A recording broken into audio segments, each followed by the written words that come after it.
For most human beings, between 24 and 30 is the time when you really shape your life. Life is going tick-tock. In some way, you have to make yourself more exciting than the video game.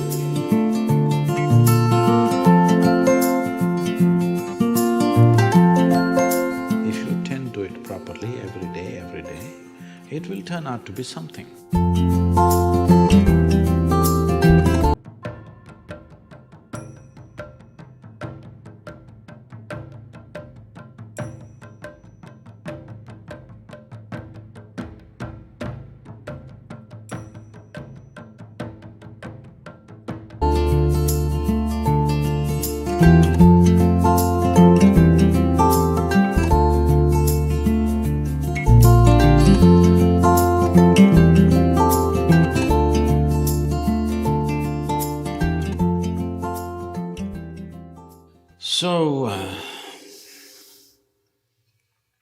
Your problem is not unique, it's a generational problem. I don't know to what extent these numbers are right, but I don't think they're very far from truth. Some survey says young men aged between 24 and 30 spend a minimum of 5.5 hours on the video games in United States of America.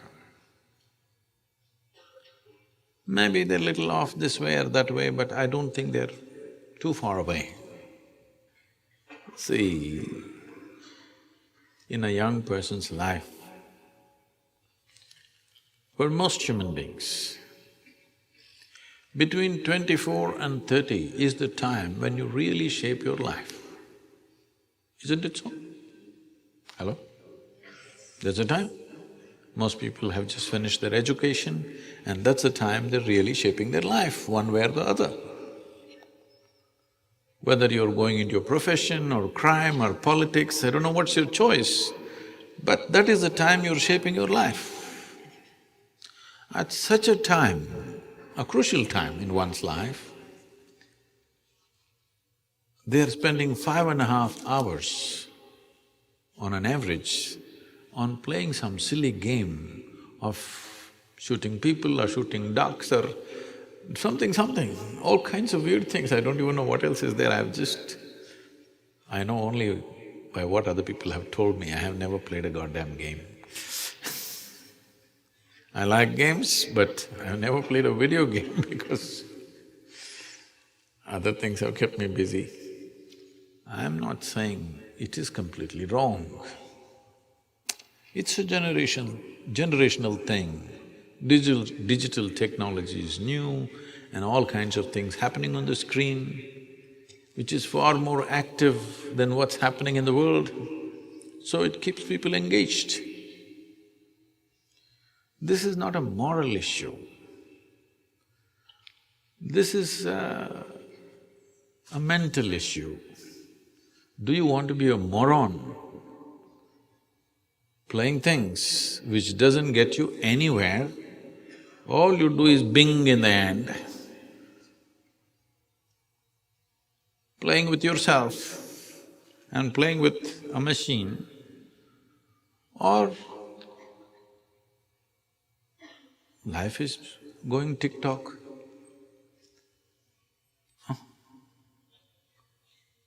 Life is going tick-tock. 24 to 30 years of age is the time when you have to decide which way you're going to fall in this life, isn't it, in many ways? For me, at 25, significant things happened So this is not about making something wrong, that's not the point.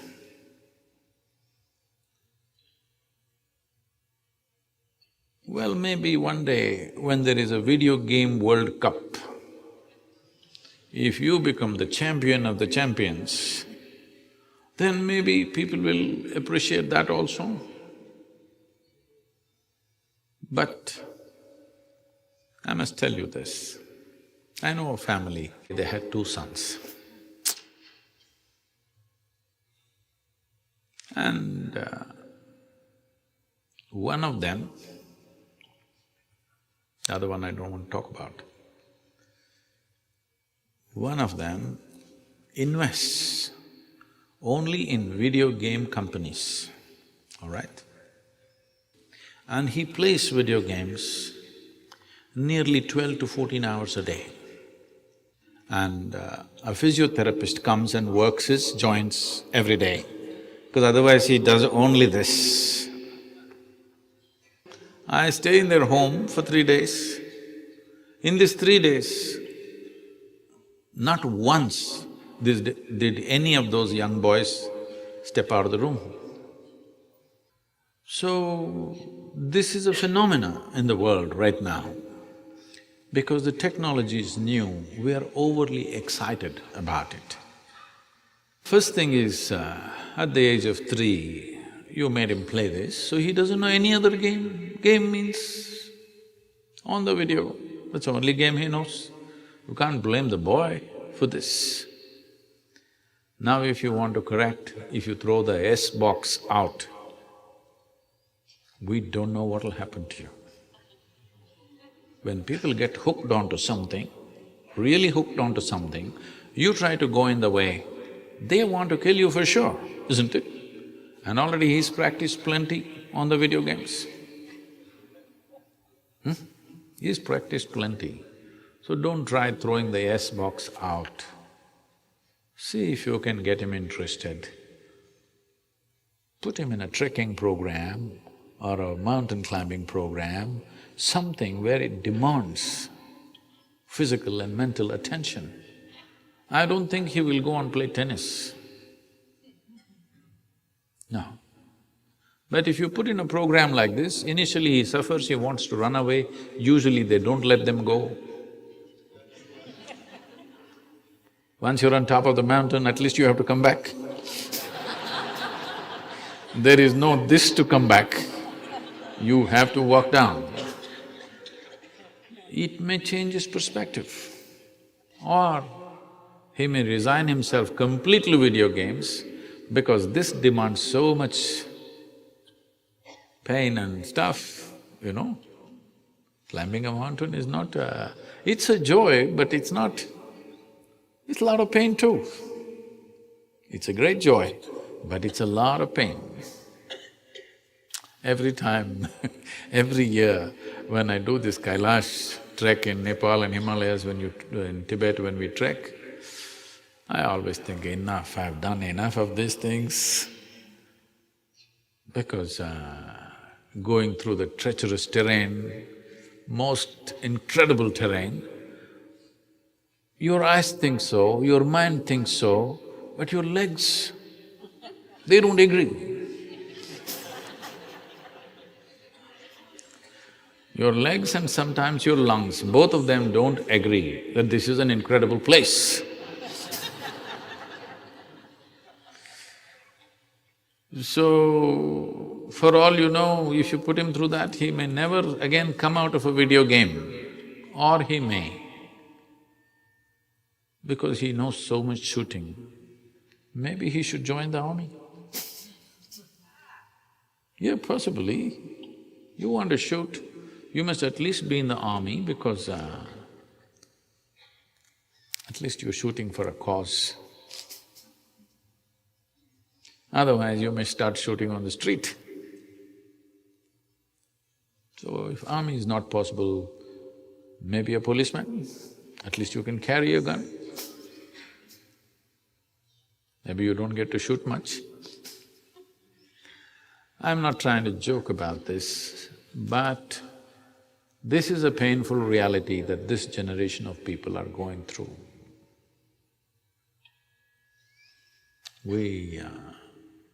If we have children like that at home, there's nothing to blame them for. It's we who've done this. Because a lot of people gave video games to their children because they want to go to the party, they want to do something else, you want to live your life, but this one demands attention. You yourself are dying for attention, but this one demands attention who's just come. So you give him something that engages him, it will lead to lots of things. And there's also a peer situation. His friends are playing S-box. If you don't bring the Y-box for him, he will create certain situations. So this is why a lot of people did not understand this probably. I said, repeatedly I'm saying and I'm saying again, see, you are not a tiger, nor are you a panda. I'm saying you are not an endangered species. It is not compulsory that all of you should reproduce.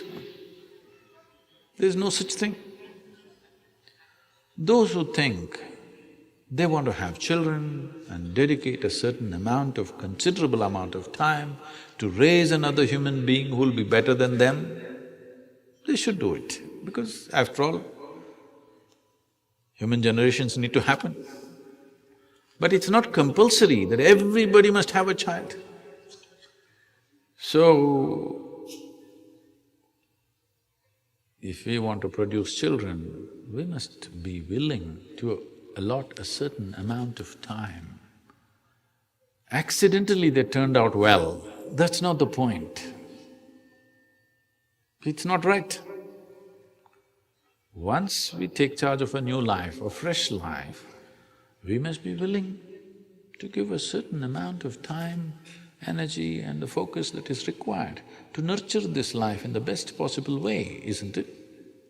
So one thing, if you want to wean your child off these kind of things, whether it's video games or television or something, in some way you have to make yourself more exciting than the video game, than the television, than something else. You have to make yourself that kind of a person, they want to be with you.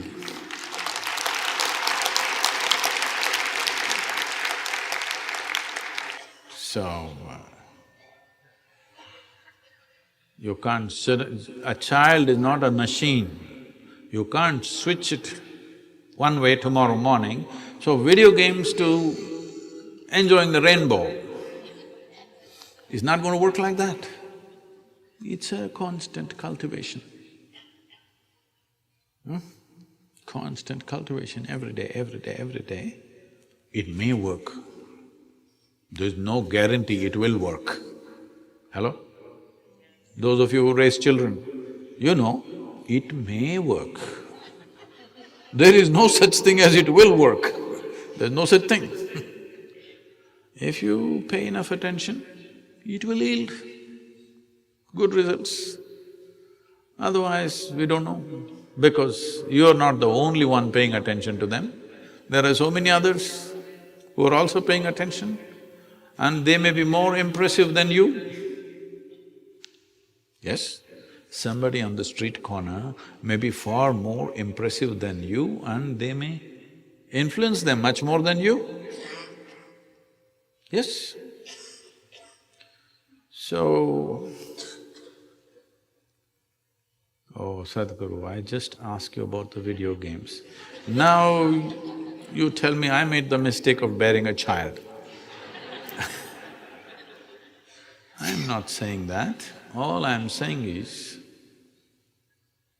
this is the consequence of handling a living being, including yourself.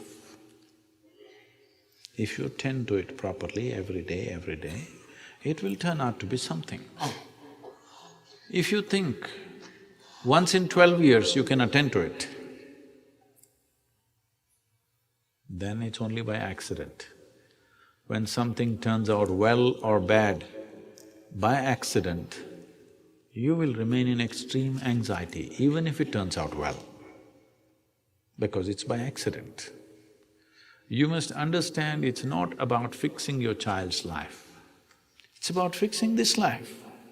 If this is fixed, this will create the right ambience where the child grows up.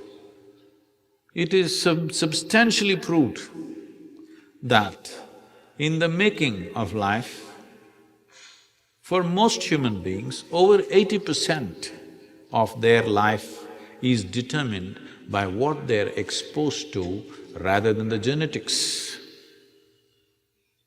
So, you have the 20% already in your hands, genetics. Another 80% is there. Of course, children go to school, of course they play on the street, but you must keep your percentage over 50% at least, isn't it? Because you have the advantage of 20% genetics, and till they're 12, 15, at least you have some control over their life. So your share of influence must be at least 60, 70%, isn't it so? But if that has to happen, you have to do something about yourself that they cannot help looking up to you, not in fear. If they look up to you in fear, aversion will come. Once they find their feet, they will teach you another lesson. Not in fear, but they look up to you because they think you're fantastic. So you have to do some circus to prove that you're fantastic, that they start looking up to you in such a way that they will allow you to influence them.